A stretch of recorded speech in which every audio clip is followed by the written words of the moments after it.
आप सभी को जय मसीह की। और हम परमेश्वर का धन्यवाद करते हैं कि आज का एक दिन परमेश्वर ने हमारे जीवन में एक बार फिर से जोड़ा है।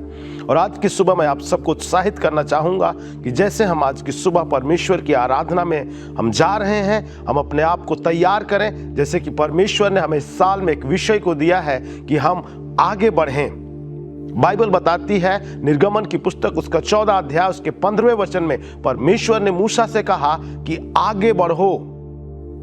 मेरे प्रियो, आइए आज की सुबह हम भी अपने जीवन में आगे बढ़ें और परमेश्वर की आराधना करें, आत्मा और सच्चाई से, दिल की गहराई से। क्योंकि परमेश्वर का वचन हमें बताता है कि परमेश्वर ऐसे आराधकों को ढूंढता है जो उसकी आराधना आत्मा और सच्चाई से करते हैं।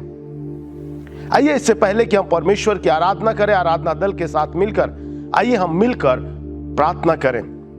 सामर्थी परमेश्वर, हम यीशु मसीह के नाम में आपके चरणों में आते हैं और तुझे धन्यवाद देते हैं आज के समय के लिए परमेश्वर, जो आपने हमारे लिए दिया है परमेश्वर। और इस समय प्रभु, जब हम आपके वचन के अनुसार जो आपने हमारे लिए दिया है कि ये आगे बढ़ने का वर्ष है, प्रभु हम प्रार्थना करते हैं हमारे जीवन में प्रभु आपकी अगुवाई और आपकी उपस्थिति को मांगते हैं परमेश्वर, जिससे परमेश्वर हम अपने आत्मिक जीवन में प्रभु आगे बढ़ने पाए परमेश्वर पिता, और तुझ में बलवंत होने पाए। होने दे परमेश्वर, हमारे जीवन से प्रभु तुझे महिमा और आदर मिलने पाए। पिता परमेश्वर, हम आपका धन्यवाद करते हैं। जब तक हम आपकी उपस्थिति में रहते हैं प्रभु, हमारी अगुवाई करें। धन्यवाद देते हैं, प्रार्थना सुनने के लिए यीशु मसीह के नाम में मिलकर मांगते हैं। और सबने कहा आमीन। आइए हम आराधना दल के साथ मिलकर इस समय परमेश्वर की आराधना करें।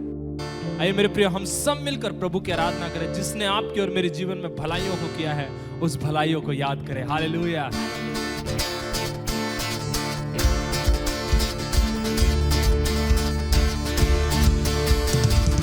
मेरे मन यहोवा को धन धन कहो, है मेरे मन यहोवा को धन धन कहो।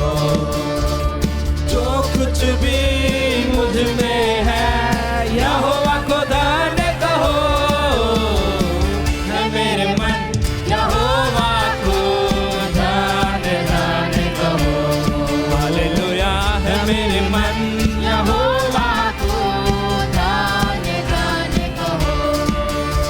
अरे वही तेरे अधर्म को क्षमा करता है, तेरे सब रोगों को चंगा करता है। वही तेरे अधर्मों को क्षमा करता है, तेरे सब रोगों को चंगा करता है। Hallelujah hallelujah.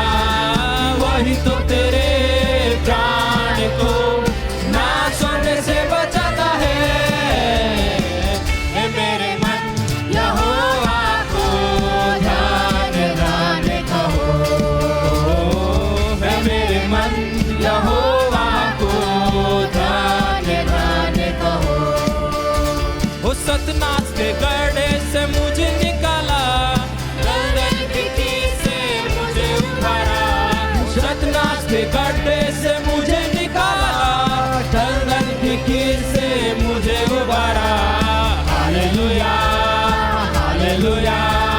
मेरे पैरों को दृढ़ किया है, चट्टान पे खड़ा किया है। मेरे मन यहोवा को धन धन कहो, मेरे मन यहोवा को धन धन कहो।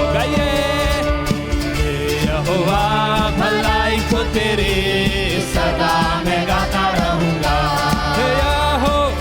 यहोवा भलाई को तेरे सदा मैं गाता रहूंगा।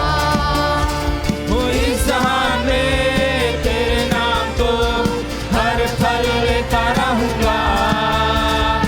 इस जहां में तेरे नाम को हर पल लेता रहूंगा। तू मेरी जान है, तुझ पर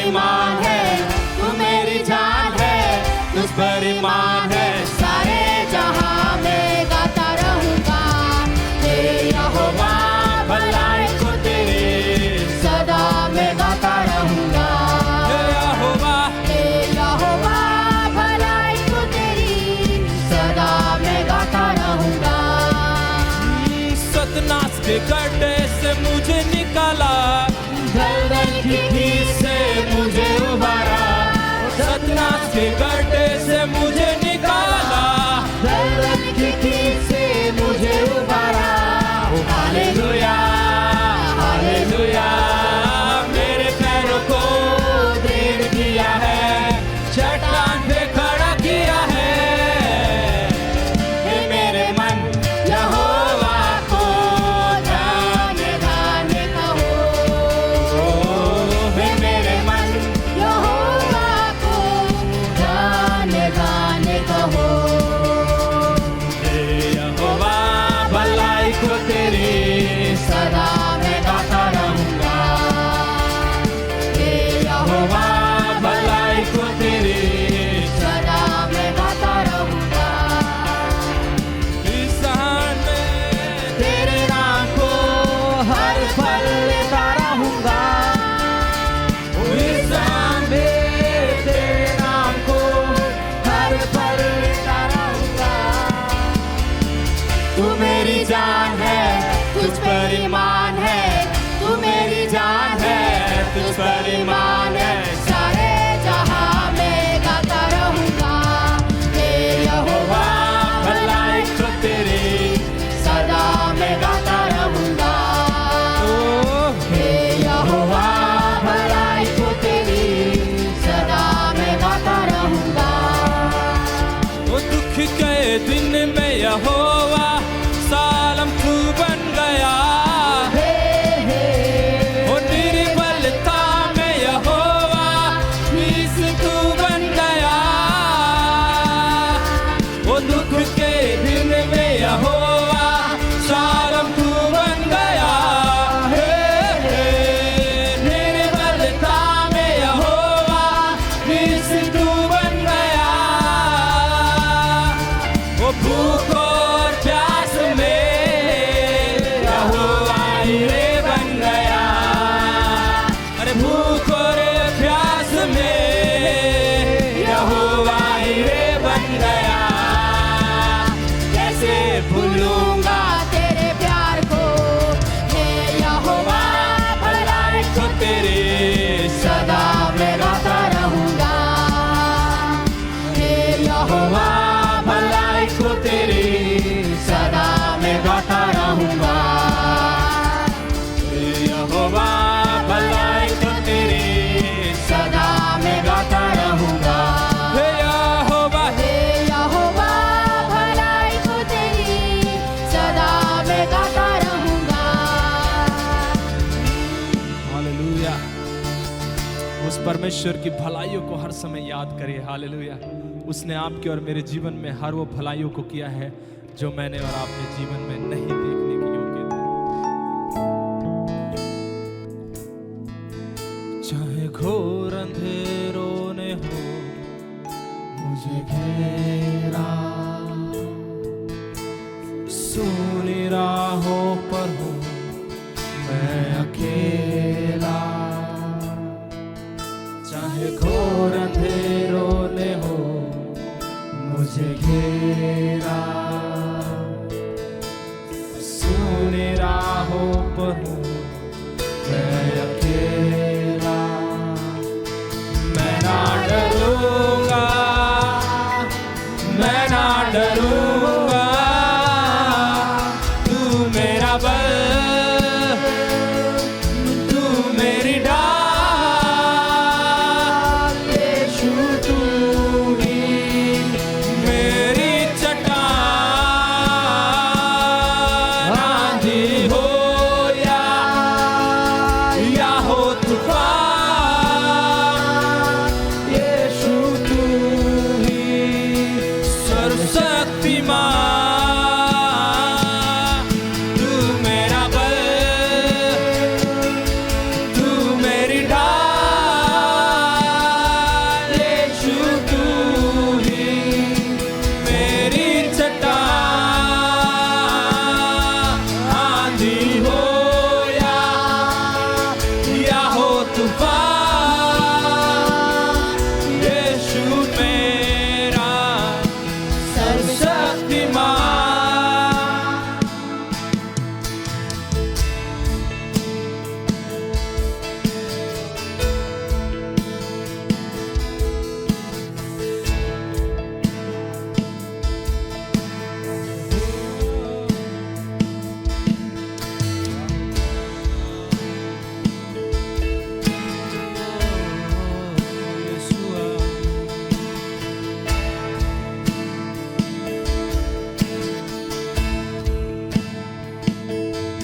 निराशाओं ने हो जब घेरा, उलझनों में पड़ा पल मेरा, निराशाओं ने हो जब घेरा, उलझनों में पड़ा पल मेरा, मैं ना डरूंगा, मैं ना डरूंगा, तू मेरा बल, तू मेरी ढाल, यीशु तू ही मेरी चट्टान, आंधी हो या हो तूफान, यीशु मेरा सर्वशक्तिमान, तू मेरा बल, तू मेरी ढाल, यीशु तू ही मेरी चट्टान, आंधी हो या हो तूफान, आपकी बातों में कहिए, मेरी हर एक परिस्थिति में तू ही है प्रभु, तू मेरा बल, तू मेरा बल, तू मेरी ढाल, यीशु तू ही, केवल तू ही है, हर चीजों से बढ़कर, आंधी हो चाहे कैसी भी बड़ी आंधी आए, हो तूफान, चाहे तूफान आए, यीशु मेरा मेरा ये विश्वास है, शक्तिमान, तू मेरा बल, तू मेरा बल, क्योंकि कहता है तू, तू मेरी ढाल, मेह का खंभा भी तू है, यीशु तू ही सर्वशक्तिमान, ओ, आंधी हो या हो तूफान, परिस्थितियां मेरे से बढ़कर नहीं है, यीशु मेरा सर्वशक्तिमान, क्योंकि तू मेरे साथ है, तू मेरा बल, तू मेरी ढाल, आप विश्वास कीजिए, गाइए, यीशु तू बोलिए प्रभु मेरी चट्टान, मेरे इस परिस्थितियों से बढ़कर, आंधी हो या क्योंकि तू है, हो तूफान, यीशु मेरा सर्वशक्तिमान, तू मेरा बल, तू मेरी ढाल, यीशु तू ही मेरी चट्टान, आंधी हो या हो तूफान, यीशु मेरा सर्वशक्तिमान, संभव कुछ भी नहीं, असंभव कुछ भी नहीं, क्या विश्वास करते हैं, असंभव कुछ भी नहीं, यीशु नाम में वो कुछ भी नहीं, आइए गाइए, असंभव कुछ भी नहीं, यीशु नाम में असंभव कुछ भी नहीं, गाइए अपनी परिस्थिति में, असंभव कुछ भी नहीं, यीशु नाम में असंभव कुछ भी नहीं, यीशु तू जो साथ है,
तूफान, यीशु मेरा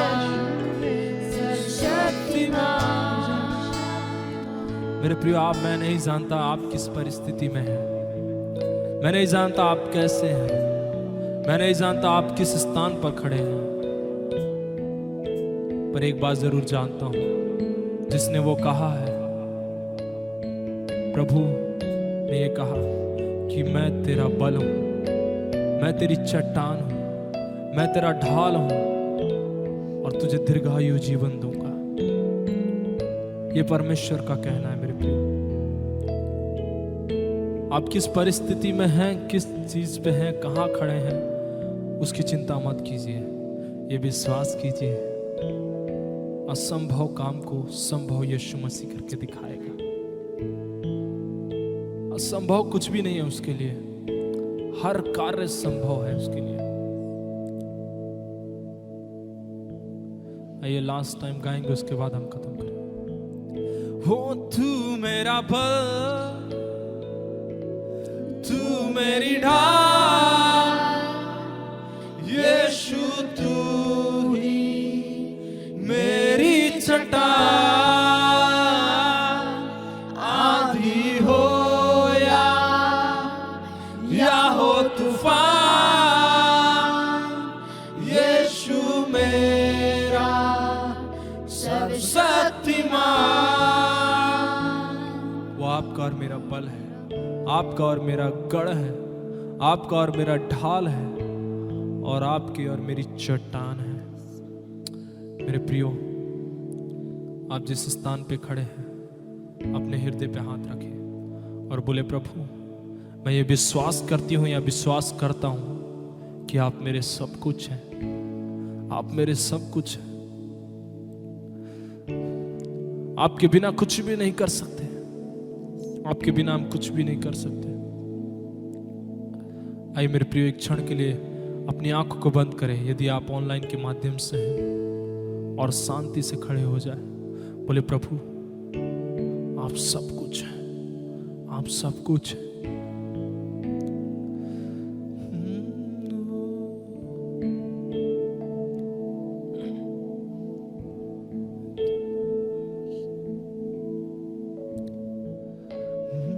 कितना सुकून है बातों में तेरी, कैसी कशिश है आंखों में तेरी। कितना सुकून है बातों में तेरी, कैसी कशिश है आंखों में तेरी। अजब मजा है राहों में तेरी, अजब मजा है राहों में तेरी। कितना सुकून है बातों में तेरी, कैसी कशिश है आँखों में तेरी। मेरे प्रियो, कितना सुकून है उसकी बातों में। आप अपने प्रियजन को खो सकते हैं, कोई भी आपसे दूर जा सकता है, पर खुदा की बातों में मोहब्बत है, खुदा की बातों में सुकून है, और उसकी आंखों में एक ऐसी कशिश है जो संसार नहीं दे सकती, और उसकी आंखों में वो प्यार है, वो मोहब्बत है जो इंसान बेइंतहा आपको नहीं दे सकता, पर खुदावन दे सकता है। मेरे प्रियो, आज आपका परमेश्वर आपके साथ खड़ा है। विश्वास कीजिए, प्रभु मेरा विश्वास है कि हर चीज तेरे पास है, हर चीज तेरे पास है, क्योंकि तू मेरा बल है, क्योंकि तू मेरी ढाल है, क्योंकि तू मेरी चट्टान है। परमेश्वर प्रभु तेरा धन्यवाद देते हैं, हर बात के लिए आपको धन्यवाद देते हैं, आपको महिमा देते हैं, और प्रार्थना यीशु आपके मुबारक और मीठे नाम से मांगते सबने कहा आमीन, आमीन, आमीन। धन्यवाद आराधना दल, जो आपने हमें आराधना करने में मदद किया, और मैं उम्मीद करता हूं कि आपने आराधना में आनंद उठाया होगा और आज की आराधना आपके लिए आशीषित रही होगी। इस समय होगा कि पास्टर इवन हमारे बीच में आएंगे, जो हमें सप्ताह की सूचना देने में मदद करेंगे। ये समय है इस सप्ताह के लिए सूचनाओं को सुनने का, और इस सप्ताह के लिए सूचनाएं इस प्रकार से है। हर रविवार को फरीदाबाद के अलग अलग स्थानों में ग्रेस असेंबली ऑफ गॉड कलीसिया की आराधना सभा होती है। धीरज नगर की आराधना सभा धीरज नगर में सुबह 9 बजे होती है। सूरज कुंड की आराधना सभा सुबह 10 बजे सूरज कुंड में होती है। रामनगर की आराधना सभा सुबह 8 बजे और 9:30 बजे रामनगर में होती है। भरत कॉलोनी की आराधना सभा सुबह 9 बजे भरत कॉलोनी में होती है। 21D की आराधना सभा सुबह 9 बजे 21D में होती है। निमका की आराधना सभा सुबह 9 बजे निमका में होती है। दयाल नगर की आराधना सभा दोपहर 12 बजे सूरज कुंड कलीसिया में होती है। गदाखोर की आराधना सभा शाम 6 बजे गदाखोर में होती है। अंग्रेजी की आराधना सभा सुबह 10 बजे 21C में होती है। यदि आप इन क्षेत्रों के आसपास रहते हैं तो कृपया करके आप हमारे साथ किसी भी एक आराधना सभा में जरूर भागी हों। हर रविवार को 11 बजे YouTube के माध्यम से आत्मिक विचार प्रस्तुत किया जाता है। मैं आपको उत्साहित करूंगा कि आप अवश्य ही आत्मिक विचार के सहभागी बने और प्रभु की आशीषों को अपने जीवन में लें।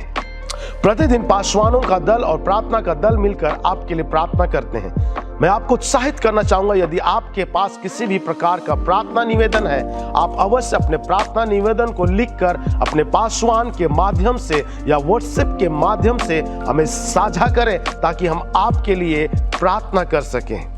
हर शुक्रवार को शाम 6:30 बजे प्रार्थना और आराधना की संगति इस स्थान पर होती है। मैं आपको उत्साहित करना चाहूंगा कि आप व्यक्तिगत रूप से अवश्य इस संगति में आए और प्रभु की आशीषों को लें। यदि आप व्यक्तिगत रूप से इस प्रार्थना और आराधना की संगति में आने में असफल होते हैं, मैं आपको उत्साहित करूंगा आप ऑनलाइन के माध्यम से हमारे साथ जुड़े। यह संगति फेसबुक और यूट्यूब के माध्यम से होती है। आप यूट्यूब और फेसबुक के माध्यम से भी इस आराधना और प्रार्थना की संगति में सहभागी हो सकते हैं। प्रभु आप सबको आशीष दे। इस सप्ताह के लिए सूचनाएं इतना ही।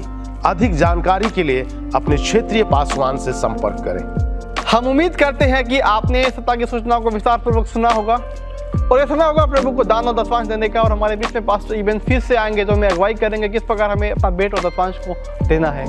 जैसे कि हमने इस सप्ताह के लिए सूचनाओं को सुना, और अब ये समय है कि हम परमेश्वर के राज्य के लिए अपने भेंट और अपने 10वां भाग को लेकर आए।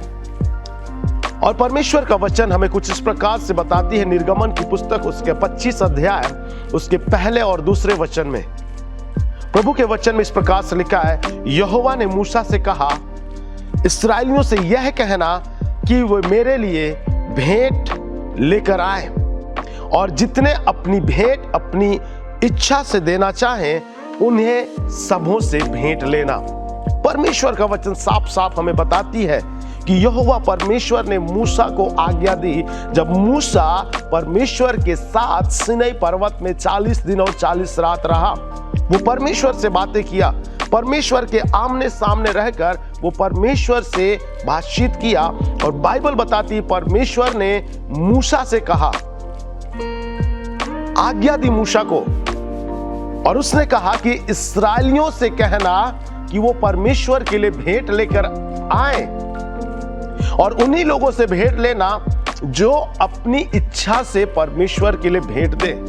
परमेश्वर चाहता है कि हम अपनी इच्छा से परमेश्वर के राज्य के लिए अपने भेंट और अपने 10वां भाग को लेकर आए। हम अपनी कुड़कुड़ाहट के साथ ना लेकर आए।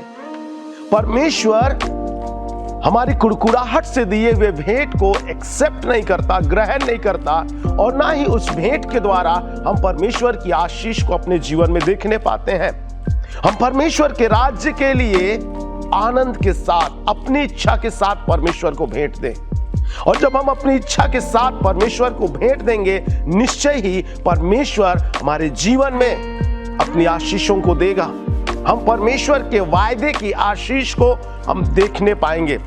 मेरे प्रियो, मैं आज के समय में आपको उत्साहित करना चाहूंगा कि आइए हम अपनी इच्छा से परमेश्वर के राज्य के लिए अपनी भेंट और 10वां भाग को लेकर आए। और प्रभु ने जो वायदा किया है वो हमें आशीष को देगा, उन आशीषों को हम अपने जीवन में देखने पाए। इससे पहले कि हम परमेश्वर के राज्य के लिए अपने भेंट और अपने 10वां भाग को दें, आइए हम प्रार्थना करें। यीशु मसीह, हम आपका धन्यवाद करते हैं कि आपने प्रभु हमारे जीवन से बातें की है और प्रभु आपने हमें आशीषित किया है परमेश्वर पिता। और जो आशीषें आपने हमारे लिए दी है प्रभु, उन्हीं आशीषों में से परमेश्वर पिता हम अपनी इच्छा के अनुसार परमेश्वर, हम प्रभु आनंद के साथ परमेश्वर तेरे राज्य के लिए प्रभु अपने भेंट और अपने 10वां भाग को लेकर आते हैं परमेश्वर पिता। प्रभु हमारी प्रार्थना है परमेश्वर, जो भेंट और 10वां भाग प्रभु हम आपके राज्य के लिए देते हैं प्रभु, उस भेंट और 10वां भाग के द्वारा परमेश्वर पिता हमारे जीवनों में, हमारे परिवारों में परमेश्वर, हमारे परमेश्वर कमाई में प्रभु आप अपनी बहुतायत की आशीष को दे परमेश्वर पिता। धन्यवाद करते हैं प्रभु कि आपने प्रभु हमारी भेंट और हमारे 10वां भाग को स्वीकार किया है।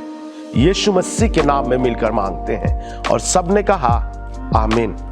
आइए इस समय हम अपने भेंट और अपने 10वां भाग को हमें बैंक ट्रांसफर के माध्यम से, फोन पे, गूगल पे, पेटीएम के माध्यम से और स्क्रीन पर जो QR कोड आ रहा है उसे आप स्कैन करने के द्वारा भी हमें भेज सकते हैं। हम आशा करते हैं कि आपने अपना बेल और दशमांश को दिया होगा। अगर अभी तक आपने नहीं दिया है तो जो स्क्रीन पर डिटेल अभी भी आ रहा है उस पर भी आप जाकर अपना दशमांश बेट को दे सकते हैं। ये समय होगा परमेश्वर के वचनों को सुनने का और हमारे बीच में परमेश्वर के दास पास्टर शाहरुख खान हमारे बीच में आएंगे, जो हमें आज वचनों को सुनाने में अगुवाई करेंगे। आप सभी को जय मसीह की। मैं आप सभी का स्वागत करता हूं आज के आत्मिक मिलन में। मैं विश्वास करता हूं कि आप सभी बहुत आनंदित हैं और परमेश्वर के वचन को सीखने के लिए और उसको अपने जीवन का हिस्सा बनाने के लिए आप बहुत आनंदित हैं। मैं आपको विश्वास दिलाता हूं कि परमेश्वर आज के वचन के द्वारा आपके जीवन में अद्भुत करेगा। और परमेश्वर ने इस वर्ष हमें एक शीर्षक दिया है कि आगे बढ़ना है, हमें आगे बढ़ना है। इस साल का शीर्षक है कि हमें आगे बढ़ना है। परमेश्वर के वचन के मुताबिक हमें अपने जीवन को आगे की ओर लेके जाना है। इस साल का हमारा जो परमेश्वर ने हमें वचन दिया है वो निर्गमन 14 अध्याय उसका 15 वचन है। इसमें इस प्रकार लिखा है, तब यहोवा ने मूसा से कहा, तू क्यों मेरी दुआई दे रहा है? इस्राएलियों को आज्ञा दे कि यहाँ से कूच करें। हालेलुया।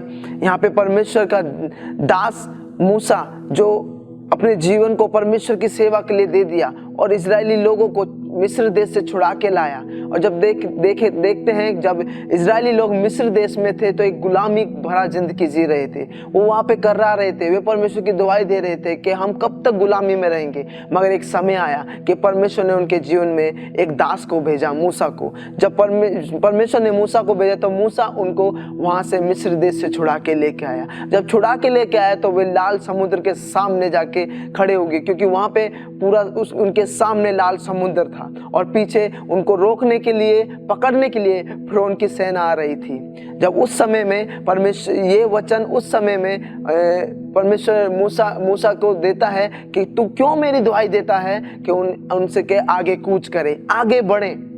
तो मेरे प्रियो, इजरायली उस समय अपने जीवन में ये सोच रहे थे हमें क्या करना चाहिए, क्या करना चाहिए। और फिर उस समय वचन में लिखा है कि वे अपने परमेश्वर की दुआई देने लगे। जब दुआई देने लगे तो परमेश्वर ने उनसे कहा कि आगे बढ़ो, कूच करो। जब परमेश्वर ने उन्हें आज्ञा दी कि आगे बढ़ो, कूच करो, मूसा से कहा कि अपनी लाठी को उठा और लाल समुद्र पे मार लाल समुद्र की ओर कर। जब उसने ऐसा किया तो लाल समुद्र 2 भाग हो गया। जब 2 भाग हो गया तो उनके लिए रास्ता बन गया। जब रास्ता बन गया तो इजरायली उसमें चले गए। हालेलुया। यदि हो सके आज आपकी स्थिति ऐसी हो सकती है जहाँ आगे पीछे कुछ दिखाई नहीं दे रहा है, क्या करना है, कैसे करना है। मगर मेरे भाई, मेरी बहन, मैं आपको बताना चाहता हूँ, परमेश्वर से प्रार्थना करिए, परमेश्वर से प्रार्थना करिए, परमेश्वर से अगुवाई मांगिए। प्रभु, मेरे लिए एक ऐसा मार्ग बना जिसमें मैं सीधा चल सकूं और तुझ तक पहुंच सकूं।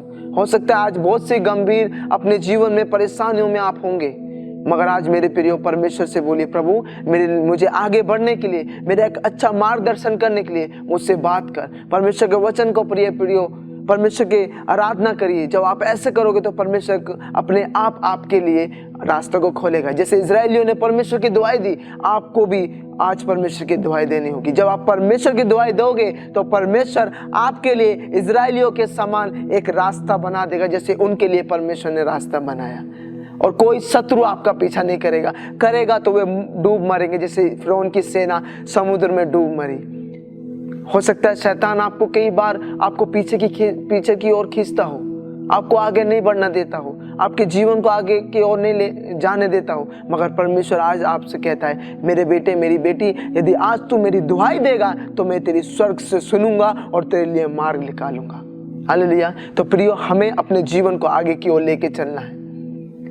मैं आज आपको 3 उन बातों को बताना चाहूंगा कि किन 3 बातों के द्वारा हम आगे नहीं बढ़ पाते हैं। हम क्यों आगे नहीं बढ़ पाते? 3 चीजें क्या हैं जो हमें आगे बढ़ने से रोकती हैं? हमारे जीवन में वे 3 चीज, क्या चीज ऐसी हैं जो हमें परमेश्वर की हुजूरी में, परमेश्वर के समीप जाने से, परमेश्वर जो हमारे जीवन से चाहता है, उन चीजों को हम जो नहीं कर पाते हैं, वो क्या हमारे जीवन में ऐसी बातें हैं? आइए प्रियो, हम उन बातों को देखेंगे, क्योंकि परमेश्वर चाहता है कि हम आगे बढ़ें, हम परमेश्वर की हुजूरी में आगे बढ़ें। यदि हम पीछे की ओर बढ़ेंगे तो हम कभी भी परमेश्वर तक नहीं पहुंच पाएंगे। आइए प्रियो, हम 3 बातों को देखेंगे कि कौन सी ऐसी 3 बातें हैं जो हमें प्रभु में आगे बढ़ने से रोकती हैं। हम पर आगे तो बढ़ना चाहते हैं मगर हम बढ़ नहीं पाते हैं। उन 3 बातों को आज हम अपने जीवन में जानेंगे और उनसे अपने जीवन को दूर करेंगे और परमेश्वर में आगे बढ़ेंगे। वो 3 बात मैं आपके सामने बताना चाहता हूँ। पहला, पाप। जब हमारे जीवन में पाप होता है तो हम अपने जीवन को परमेश्वर की ओर बढ़ा नहीं पाते, क्योंकि हमें पाप जो है पीछे की ओर खींचता है। हमारे जीवन में पाप जो बढ़ा रहता है, जड़ पकड़े रहता है, हमें आगे की ओर नहीं जाने देता है। पहला पाप, और दूसरा हमारे जीवन में जो है एक भय, एक डर, कि हम सोचते हैं हमारे जीवन में हम ऐसी चीजों को सोच लेते हैं कि हम वो नहीं कर पाएंगे, ऐसा करेंगे तो ऐसा हो जाएगा। एक डर जो है हमें आगे की ओर नहीं जाने देता है, एक डर है जो हमें परमेश्वर तक नहीं पहुंचने देता है। तीसरा है हमारी कमजोरियां। हमारे जीवन में बहुत सी कमजोरियां होती हैं जो हमें आगे की ओर नहीं बढ़ने देती हैं। हो सकता है वो कमजोरियां हमारे किसी को नहीं पता है, हमारे परिवार को भी नहीं पता, मगर आपको और आपके खुदा को पता है। उन कमजोरियों को हमें दूर करना है। आइए प्रियो, उन बातों को जाने जो हम परमेश्वर की हुजूरी में जिन बातों को लेके नहीं बढ़ पा रहे, उन बातों से आज हम अपने जीवन से उन बातों को दूर करेंगे। आइए मेरे साथ निकालेंगे गलातियों उसका 5 अध्याय उसका 9 वचन। इसमें इस प्रकार से लिखा है, शरीर के काम तो प्रकट हैं, अर्थात व्यभिचार, गंदे काम, लुचपन। यस प्रियो, हमारे जीवन में जो है हम शारीरिक रीति से बहुत से गुनाह और पापों में अपने जीवन को व्यतीत करते हैं। बहुत से शरीर के द्वारा पाप करते हैं जिनके द्वारा हम परमेश्वर तक नहीं पहुंच पाते, परमेश्वर की हुजूरी तक नहीं जा पाते। कई बार हम प्रार्थना तो करते हैं, वचन तो पढ़ते हैं, मगर परमेश्वर की हुजूरी हमें मिलती नहीं है। क्यों? हम कई बार जिस शरीर को लेके परमेश्वर के पास जाते हैं, प्रार्थना करते हैं, वचन पढ़ते हैं, उसी शरीर को लेके हम गलत राहों पे, गलत कामों के लिए इस्तेमाल करते हैं। कई बार हम अपने शरीर का गलत उपयोग करते हैं। कई बार जब कोई हमें नहीं देख रहा है तब हम ज्यादा अपने शरीर का गलत उपयोग करते हैं। हम पीठ पीछे लोगों की बुराइयों को करते हैं। उन चीजों से हमें मन फिराना है। हम देखते हैं जब बाइबल में जब हम देखते हैं जब लोगों ने पाप किया तब वे परमेश्वर से दूर होने लगे। जब वे परमेश्वर से दूर जब परमेश्वर से दूर हुए तब उनके जीवन में पाप आया। तो ये प्रियो, हमें बहुत जानना जरूरी है कि हमें अपने जीवन में कोई भी ऐसा अपने जीवन से पाप नहीं करना है जिसके द्वारा हम परमेश्वर से दूर हो जाएं। क्योंकि हमें ये जानना बहुत जरूरी है, जो हमारा शरीर है, परमेश्वर का कलाम बताता है कि ये पवित्र आत्मा का मंदिर है, परमेश्वर इसमें वास करता है। खुद परमेश्वर ने इसे अपने हाथों से बनाया है।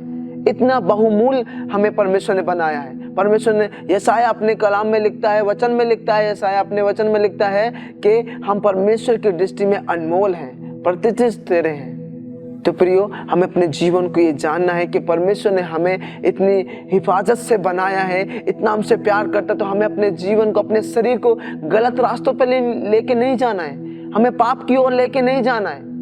हमें परमेश्वर की ओर लेके जाना है, हमें उस राह पे लेके जाना है जो परमेश्वर ने जिस चीज़ के लिए हमें इस संसार में रखा है, जिस चीज़ के लिए बुलाहट को दिया है, तभी हम परमेश्वर तक पहुंच सकते हैं, तभी हम उस मार्ग को पकड़ सकते हैं जिस मार्ग के लिए परमेश्वर ने हमें बुलाया है, तभी हम आगे बढ़ सकते हैं, वरना हम पीछे की ओर चलते चले जाएंगे। इसलिए प्रियो, हमें अपने जीवन में उस मार्ग को पकड़ना है, क्योंकि गलातियों 5 अध्याय उसके 19 पद को भी पढ़ते हैं तो उसमें इस प्रकार से लिखा है, शरीर के काम तो प्रकट हैं, अर्थात व्यभिचार, गंदे काम, लुचपन। और जब हम अगले वचन में भी पढ़ते हैं उसमें भी लिखा है मूर्ति पूजा, टोना, बैर, झगड़ा, ईर्ष्या, क्रोध, विरोध, फूट, विधम। यस प्रियो, हमें इन तमाम बातों को जो शारीरिक है, इन सारी बातों को अपने जीवन से दूर करना है। इन्हें अपने शरीर जीवन का हिस्सा नहीं बनाना है, इन्हें अपने जीवन से दूर करना है। यदि हम इन चीजों को अपने जीवन से दूर करेंगे तब पवित्र आत्मा हमें उन बातों को सिखाएगा, उन चीजों को बताएगा जो परमेश्वर को भाता है, और वही चीजें हमें परमेश्वर तक लेके जाएंगी। मगर कब? जब हम इन चीजों को अपने जीवन से दूर करेंगे, जब हम लुचपन नहीं करेंगे, जब हम व्यभिचार नहीं करेंगे, जब हम गंदे काम नहीं करेंगे, जब हम मूर्ति पूजा नहीं करेंगे, जब हम टोना नहीं करेंगे, जब हम झगड़ा नहीं करेंगे, जब हम ईर्ष्या नहीं करेंगे, जब हम क्रोध नहीं करेंगे। इनके बदले हम परमेश्वर की उन बातों को अपने जीवन का हिस्सा बनाएंगे जिन बातों को परमेश्वर ने हमारे लिए रखा है, जिसे आत्मा के फल हैं, प्रेम, आनंद, धीरज, संयम, भलाई। जब इन चीजों को हम अपने जीवन का हिस्सा बनाएंगे तब परमेश्वर तक हम आगे बढ़ पाएंगे, जब हम परमेश्वर की ओर बढ़ पाएंगे। नहीं तो हम इन्हीं चीजों में, शैतान हमें इन्हीं चीजों में हमें इल्जा के रखेगा और हम कभी भी परमेश्वर तक नहीं पहुंच पाएंगे। यस प्रियो, हमें अपने जीवन में जानना है कि हम अपने जीवन में, इस शरीर में यदि हम जी रहे हैं तो हम किस चीज में जी रहे हैं, किन पापों में हम उलझे हुए हैं। प्रियो, ये जरूरी है कि हमें इन चीजों से बाहर निकलना है, हमें अपने शारीरिक कामों को त्यागना है। जब हम अपने शारीरिक कामों को जो पाप की ओर हमें खींचता है उनको त्याग देंगे तो हम अपने आप ऑटोमेटिक परमेश्वर की उस बुलाहट में बने रहेंगे। हो सकता है जो आपके लिए जो आगे बढ़ने से रुकने का कारण हो सकता है आपका आलस हो सकता है आपका आलस हो सकता है आपके जीवन में चुगलियां हो सकता है आप पीठ पीछे लोगों की बुराई करते हो सकता है आपके जीवन में गुस्सा हो। ऐसी चीजें जो आपको परमेश्वर में बढ़ने से रोकती है। मैं फिर दोबारा बोलना चाहता हूं कि आप प्रार्थना तो करते होगे, वचन तो पढ़ते होगे, कलीसिया भी जाते होगे, मगर परमेश्वर का आत्मा आपसे बात नहीं कर रहा है। क्यों? क्योंकि वचन बताता है हमने अपने बुरे कामों के द्वारा उसको शोकित कर दिया है, उसको उदास कर दिया है। ये बात हमें जानना बहुत जरूरी है। यदि आज हम अपने जीवन में अपने आप से पूछें और बोलें, क्या अपने आप को जांचें कि आज क्या मैंने पवित्र आत्मा को शोकित तो नहीं किया अपने जीवन के द्वारा? क्या मैंने अपने जीवन का हिस्सा उन चीजों को तो नहीं बना लिया जिन चीजों से परमेश्वर का आत्मा शोकित होता है? तो प्रियो, ये अगर ये आपका जीवन में ये बातें हैं तो आप पीछे की ओर हो रहे हैं। प्रियो, इस स्थान को छोड़ना है, इस पाप के स्थान को छोड़ना है, हमें आगे की ओर बढ़ना है। जब आप इस पाप के स्थान को छोड़ दोगे और परमेश्वर की अगुवाई में, पवित्र आत्मा की अगुवाई में अपने आप को लेके चलोगे तो मैं दावे के साथ कह सकता हूं तो परमेश्वर आपके जीवन में आएगा, अपनी आत्मा को भेजेगा और उस मुकाम तक पहुंचाएगा जिस पे आपको चलना है, उस मार्ग को आपके लिए तैयार करेगा। तो प्रियो, इस बात को हमें इस बात को आप जरूर जानें कि परमेश्वर आपके जीवन में आपको आगे बढ़ाना चाहता है, मगर आपको उन बातों को छोड़ना है जो बातें आपको पीछे की ओर खींचती हैं। यशायाह भी इस प्रकार कहता है, लिखता है कि मैं बीती हुई बातों को छोड़ता हूं और मैं आगे की ओर चलता हूं। तो अपने जीवन में इस बातों को जानो, बीती हुई बातों को स्मरण नहीं करना है, पुराने उन बातों में ही उलझे नहीं रहना है। परमेश्वर ने कहा, देखो मैंने नई सृष्टि बनाया है तुम्हें, आपको आगे की ओर चढ़ना है, आपको आगे की ओर बढ़ना है। हालेलुया, अपने जीवन को आगे की ओर बढ़ाना है। और हाँ, जब हमारे जीवन में एक घमंड होता है, घमंड भी एक पाप को दर्शाता है। कई बार हमारे जीवन में कई बार हम कुछ ज्यादा ही अपने जीवन में अपने जीवन को बहुत ज़्यादा स्पिरिचुअली समझ लेने लगते हैं, ज़्यादा वचन पढ़ने लगते हैं, और ज़्यादा प्रार्थना करने लगते हैं, ज़्यादा संगति करने लगते हैं, तो हम दूसरों को सिखाने लगते हैं। ये भी एक तरीके का स्पिरिचुअल हमारे अंदर जो होता है, बहुत घमंड ज़्यादा करते हैं, तो ये भी एक पाप है। हम दूसरों को नहीं समझ पाते हैं, हम सोचते हैं दूसरों को कुछ नहीं आता है, हमको ही सब कुछ आता है। ये प्रियो ये गलत है। जितना परमेश्वर ने आपको बताया है, सिखाया है, चाहे वचन हो, चाहे प्रार्थना लाइफ में आपको मजबूत किया हो, चाहे संगति में मजबूत किया हो, चाहे आपको एक सेवकाई के लिए खड़ा किया हो, मगर परमेश्वर में घमंड करना है। और किसी बात में घमंड नहीं करना है कि मैं ज़्यादा वचन जानता हूँ, मैं ज़्यादा प्रार्थना करता हूँ, मैं ज़्यादा संगति करता हूँ, मैं ज़्यादा फास्टिंग रखता हूँ। नहीं प्रियो, ये सब चीज परमेश्वर के फजल से, परमेश्वर के अनुग्रह से आपको मिला है, और यही चीज आपको दूसरों को अनुग्रह के साथ, सेतमेत के साथ लोगों को देना है, घमंड के साथ नहीं देना है। किसी को नीचा बड़ा नहीं करना है, किसी को आत्मिक रूप से एक दूसरे को छेड़खानी नहीं करना है, बल्कि अपने जीवन को उस स्तर पे रखना, नम्र और हम्बल बनाना है, जिससे आपके जीवन से लोग सीख सके। आपके घमंड को देख के लोग पीछे की ओर हटेंगे, आगे की ओर नहीं बढ़ेंगे। वो देखेंगे कि कैसे ये व्यक्ति आत्मिक तो है मगर इसके अंदर घमंड है, ये इंसान को इंसान नहीं समझता है। जब अगर हमारे जीवन में ऐसी बात रहेंगी तो कभी भी हम अपने जीवन के द्वारा लोगों को उत्साहित नहीं कर सकते। यदि हमें आगे की ओर बढ़ना है तो हमें लोगों के सामने एक दीन और नम्र होना बहुत जरूरी है, तभी हम लोगों की अगुवाई कर सकते हैं। मेरे साथ निकालेंगे गलातियों उसका 5 अध्याय उसका 26 पद। इसमें इस प्रकार से लिखा है, हम घमंडी होकर ना एक दूसरे को छेड़ें और ना एक दूसरे से ढा करें। यहाँ पर साफ साफ वचन में लिखा है, हम घमंडी होकर ना एक दूसरे को छेड़ें और ना एक दूसरे से ढा करें। हम दूसरे से ढा ना करें, हम दूसरे से छेड़खानी ना करें। कई बार जैसे मैंने बोला कि हम ज़्यादा ही अपने जीवन को, ज़्यादा ही स्पिरिचुअल अपने जीवन को जान लेते हैं। हम सोचते हैं हम सबसे ज़्यादा वचन जानते हैं, हम ज़्यादा प्रार्थना करते हैं, मैं ज़्यादा यीशु मसीह के क्लोज हूँ, ज़्यादा यीशु मसीह के करीब हूँ और मैं दूसरों को बेहतर सिखा सकता हूँ। यदि हमारे जीवन में ये चीज़ आ जाएंगी तो हम कभी भी परमेश्वर के करीब नहीं जा सकते, परमेश्वर में आगे नहीं बढ़ सकते, क्योंकि हमारे अंदर ज्ञान का घमंड आ जाता है। हम सोचते हैं दूसरों को कुछ नहीं पता है, मुझे ही सब कुछ पता है। जब हम इस चीज में बढ़ने लगते हैं तो हम कभी भी परमेश्वर के करीब नहीं जा सकते। हो सकता है हम बहुत अच्छे बाइबल के विद्यार्थी बन सकते हैं, हम बहुत अच्छे प्रार्थना के द्वारा अपने अच्छे अपने विचारों के द्वारा, अपने शब्दों के द्वारा अच्छे प्रार्थना लाइफ बना सकते हैं, अच्छे जो दूसरों को सुनने में अच्छे लगे, मगर उनके द्वारा हम परमेश्वर के करीब नहीं जा सकते। प्रियो, हमें जानना है कि हमें हम्बल होना है, हमें नम्र होना है। जब हम हम्बल होंगे, जब हम नम्र होंगे, तब परमेश्वर अपना आत्मा हमारे बीच में भेज के, हमारे जीवन में भेज के, तो हमारे जीवन को अपनी ओर लेके जाएगा। हम बाइबल स्टडी के द्वारा परमेश्वर तक नहीं पहुंच सकते। जब तक हम अपने अंदर नम्र और दीन नहीं होंगे, तब तक हम अपने अंदर नम्र और दीन नहीं होंगे, तब तक हम परमेश्वर के करीब नहीं पहुंच सकते, तब तक हम आगे नहीं बढ़ सकते। इसलिए वचन में लिखा है कि तू अपनी बुद्धि पे घमंड ना करना, तो अपनी समझ का सहारा ना लेना। तो इसलिए प्रियो, हमें अपने समझ, अपनी बुद्धि, अपने ज्ञान पे घमंड नहीं करना है। हमें घमंड करना है तो अपने परमेश्वर पे करना है, हमें यीशु मसीह पे घमंड करना है, जो हमारे लिए दीन हो गया, नम्र हो गया, हमारे लिए अपने जीवन को दे दिया।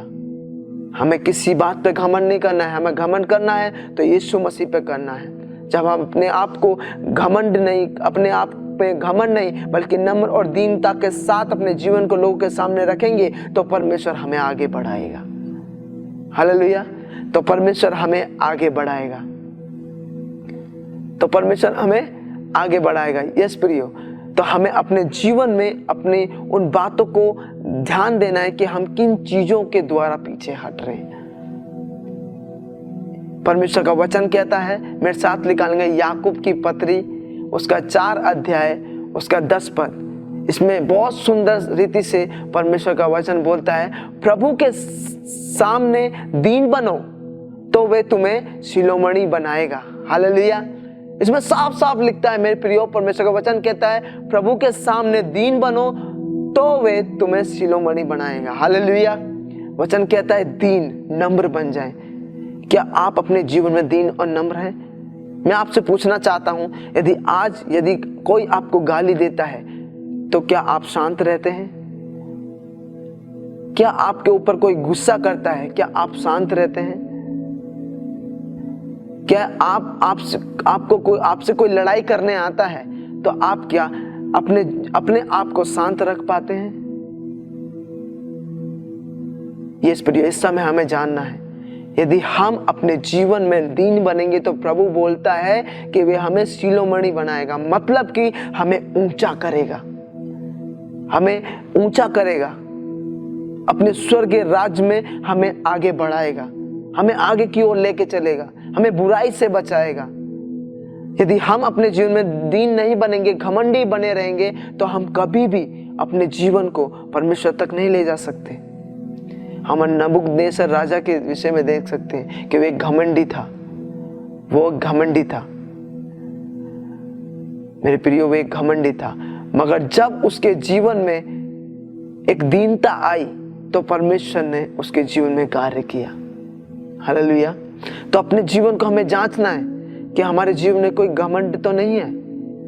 किसी चीज का भी घमंड हो सकता है मेरे प्रियो, पैसों का घमंड हो सकता है, घर का घमंड हो सकता है, प्रॉपर्टी का घमंड हो सकता है। नहीं प्रियो, हमें घमंडी नहीं होना है, हमें दीन होना है, हमें नम्र होना है। पर वचन में लिखा है कि वे धनी होके हमारे लिए निर्धन बन गया। कौन? यीशु मसीह। तो हमें तो अपने जीवन को उसके समान रखना है ना, हमें अपना चरित्र यीशु मसीह के समान रखना है ना। यीशु मसीह का चरित्र इतना अच्छा था कि वे अपने जीवन में, वचन में लिखा है कि वह कोई भी फरीसी सदूकी उसके जीवन में उसको कोई भी उसके जीवन में पाप नहीं ढूंढ पाया। तभी वे इतना आगे तक चला गया और अपने जीवन को अपने परमेश्वर के पास लेके चला गया, परमेश्वर की दाहिनी ओर जाके बैठ गया। तो प्रियो, हमारे लिए जो परमेश्वर ने स्थान रखा है, उस स्थान के लिए हमें परमेश्वर के पास जाना बहुत जरूरी है। यस प्रियो, हमें परमेश्वर के पास जाना बहुत जरूरी है। एक और मैं आपको और बताना चाहता हूं कि जब हमारे जीवन में डर होता है तब भी हम आगे बढ़ नहीं पाते हैं। हाँ प्रियो, हम देख सकते हैं कि जब हमारे जीवन में डर होता है तब भी हम आगे नहीं बढ़ पाते हैं। मेरे साथ निकालेंगे निर्गमन उसका 14 अध्याय उसका 10 पद। इसमें इस प्रकार से लिखा है, जब फिरौन निकट आया तब इजरायलियों ने आंखें उठाकर क्या देखा कि मिस्री हमारा पीछा कर रहे हैं और इजरायली अत्यंत डर गए। प्रिय, इसमें लिखा है कि इजरायली अत्यंत डर गए, वे डर गए। वे कहने लगे अब क्या करेंगे, पीछे फिरौन की सेना आ रही है, आगे लाल समुद्र है, तो हमें क्या करें हम। वो डर गए, वो इन बात को भूल गए कि परमेश्वर उनके जीवन में कैसे अद्भुत काम किया है, कैसे मिस्र से उनको लेके आया है, कैसे 10 विपत्ति मिस्र के ऊपर डाली हैं। किसके लिए? परमेश्वर ने इसलिए किया क्योंकि इजरायलियों की आंख खुल सके, इजरायली लोगों की, कि परमेश्वर हमारा सामर्थी परमेश्वर है। वो उस बात को नहीं जाना कि मिस्र में परमेश्वर ने कैसे अद्भुत काम किए मूसा के द्वारा, और आज भी इस समय भी करने की ताकत रखता है, मगर वो डर गए। वचन में लिखा है मेरे प्रियो, वो डर गए। हमें यदि आज अपने जीवन में अपनी परिस्थितियों को लेके हम परेशान हैं कि ये बीमारी नहीं जा रही, मेरे बच्चे ठीक से पढ़ नहीं पा रहे, मेरे बच्चे गलत संगति में जा रहे, मेरे परिवार में कोई शांति नहीं है, तो प्रियो डरो मत, मेरे प्रियो डरो मत। जिसे परमेश्वर ने मूसा के द्वारा उस लाल समुद्र को 2 भाग किया, परमेश्वर आपके जीवन में भी ऐसे अद्भुत काम करेगा, ऐसा मार्ग निकालेगा कि आपके परिवार बदल जाएगा, आपके बच्चे बदल जाएंगे, आपका पति की आदत से जो शराब पीता है वो बदल जाएगी। आपका परिवार आपको समझने लगेगा। प्रियो, मगर इस समय डरना नहीं है, हमें आगे की ओर चलना है। डर के अपना प्रार्थना लाइफ कमजोर ना करें, डर के अपना वचन लाइफ कमजोर ना करें, डर के चर्च जाना बंद ना करें, मगर आगे की ओर बढ़ते रहें। जब आप आगे की ओर बढ़ते रहोगे तो परमेश्वर आपके जीवन को उस ऊंचाई पे लेके जाएगा जिसको आप सोच भी नहीं सकते। तो मेरे प्रियो, जिस तरह परमेश्वर ने इस साल हमें ये थीम दिया है, ये शीर्षक दिया है आगे की ओर बढ़ना, यदि आपके जीवन में डर आता है तो डर से ना घबराएं, अपने जीवन को आगे की ओर बढ़ाते जाएं। अपने आत्मिक जीवन के लिए जो भी आपको करना पड़े वो सब कुछ करना है अपने जीवन को आगे बढ़ाने के लिए। डर से ना डरें, बल्कि डर से आगे बढ़ें। जिस प्रकार इस्राएली लोग डर रहे थे, मगर परमेश्वर ने उनके जीवन में अद्भुत काम किया, उनको दिखाया कि मैं जैसे मिस्र देश से आपको निकाल के लाया हूं और इस लाल समुद्र से भी निकाल सकता हूं। इतना सामर्थ्य रखता है हमारा परमेश्वर। दाऊद के सामने गोलियत था, वो डरा नहीं कि गोलियत इतना बड़ा विशाल है, कोई भी उससे लड़ने के लिए तैयार नहीं हो रहा है, कोई भी योद्धा तैयार नहीं हो रहा है। और दाऊद तो एक बच्चा था, वो डरा नहीं, बल्कि अपने खुदा पे, अपने परमेश्वर पे विश्वास रखा, ईमान रखा, तो उस विश्वास के साथ गया और परमेश्वर ने उसको विजय को दिया। वो डरा नहीं। तो आज इस समय अपने जीवन में, आपके जीवन में यदि किसी प्रकार का डर है, उस डर को बाहर निकालें और परमेश्वर के करीब जाएं और परमेश्वर की महिमा करें, तो आपके जीवन से वे डर, वे समस्या दूर हो जाएंगी। हालेलुया, वे समस्या दूर हो जाएंगी, वे समस्या दूर हो जाएंगी। तो मेरे प्रियो, अपने जीवन में डर को स्थान ना दें, परमेश्वर के वचन को स्थान दें। जब आप ऐसा करोगे तो परमेश्वर आपके जीवन में अद्भुत करेगा। डर क्या है? डर कई बार हमारे जीवन को अविश्वास की ओर लेके जाता है, हमारे विश्वास को कमजोर करता है। प्रियो, हमारे विश्वास को कमजोर करता है। मेरे साथ निकालेंगे निर्गमन 14 अध्याय उसका 11 पद। इसमें इस प्रकार से लिखा है, और वे मूसा से कहने लगे, क्या मिस्र में कब्रें ना थी जो तू हमको वहां से मरने के लिए जंगल में ले आया है? तूने हमसे क्या किया कि हमको मिस्र से निकाल लाया? प्रियो, यहाँ कह रहा है कि मिस्र में कब्रें न थी। यहाँ पे भी मिस्री लोग भूल गए, उनका विश्वास कमजोर हो गया। ये भूल गए कि लाल समुद्र से परमेश्वर 2 भाग करके लाया है उनको, और मिस्र से कैसे उनको छुड़ा के लाया है। कितना सामर्थी परमेश्वर है, क्या वे हमको भूखा रखेगा? प्रियो, इस समय हमें जानना बहुत जरूरी। कई बार हमारा डर हमारे विश्वास को कमजोर करता है और हम उन बातों को भूल जाते हैं कि पिछले दिनों में क्या परमेश्वर ने हमारे जीवन में किया, वो सब कुछ भूल जाते हैं। तो प्रियो, हमें भूलना नहीं है, बल्कि हमें उन बातों को याद रखना है कि बीते हुए दिनों में परमेश्वर ने क्या आश्चर्य कर्म हमारे जीवन में किए हैं। उन आश्चर्य कर्मों को स्मरण करते हुए जब हम आगे बढ़ेंगे तो ऑटोमेटिक परमेश्वर हमारे जीवन में आगे बढ़ने के लिए रास्तों को खोलेगा। हालेलुया, हमारे जीवन में रास्तों को खोलेगा। मेरे प्रियो, इस समय हमें अपने जीवन को जांचना है और बोलना है, प्रभु, इस साल जो तूने मुझे शीर्षक दिया है कि मुझे आगे बढ़ना है, तो उसके लिए परमेश्वर मेरी अगुवाई करे। हाँ प्रियो, अपने जीवन को परमेश्वर को दें और कहें, प्रभु, मेरे जीवन को तू आगे बढ़ा। जो आज परमेश्वर ने हमें इन बातों को बताया है, जो हमारे जीवन में कमजोरी पाई जाती है, इन कमजोरियों को अपने जीवन से दूर करोगे, इनका इनकार करोगे, तब परमेश्वर का आत्मा आपके जीवन में आएगा और आपको आगे बढ़ाएगा, आपको आशीषित करेगा, आपके परिवार को आशीषित करेगा, आपकी जॉब को आशीषित करेगा और आपको एक नामी पुरुष बनाएगा, एक धर्मी पुरुष बनाएगा इस साल, जब आपके जीवन से ये कमजोरियां दूर होंगी। आइए प्रियो, हम प्रार्थना करते हैं। परमेश्वर, धन्यवाद देते हैं खुदावंद यीशु मसीह के नाम से। प्रभु, मैं प्रार्थना करता हूं परमेश्वर, जितने लोग ऑनलाइन के माध्यम से प्रभु तेरे वचन, तेरे कलाम को सुना है आज, प्रभु उस वचन के अनुसार परमेश्वर पिता इनके जीवन में कार्य कर। जो लोग आज अपनी कमजोरियों को प्रभु अपने जीवन से दूर करना चाहते हैं परमेश्वर पिता, जिन बुराइयों को, जिन पापों को अपने जीवन से दूर करना चाहते हैं, उन बुराई, उन पापों को प्रभु इनके जीवन से दूर करने के लिए प्रभु अपनी ताकत और सामर्थ्य इन्हें दे, अपना अनुग्रह इन्हें दे परमेश्वर पिता, जिससे परमेश्वर उन चीजों को जो इनके जीवन में आगे बढ़ने के लिए रुकावट बनी पड़ी है, उन रुकावटों को परमेश्वर दूर करे और प्रभु जी तेरी और बढ़े और तेरी महिमा करने पाए प्रभु, जिसके द्वारा इनके जीवन में और इनका परिवार प्रभु आशीषित होने पाएगा। प्रभु धन्यवाद देते हैं प्रभु, सारी प्रार्थना विनती दुआ को तेरे हाथ में सौंपता हूं और खुदावंद यीशु के नाम से मांगते हैं, आमेन आमेन आमेन। अब परमेश्वर का प्रेम और पुत्र का अनुग्रह और पवित्र आत्मा की सहभागिता परमेश्वर के दूसरे आगमन तक हम सभी के साथ होती रहे।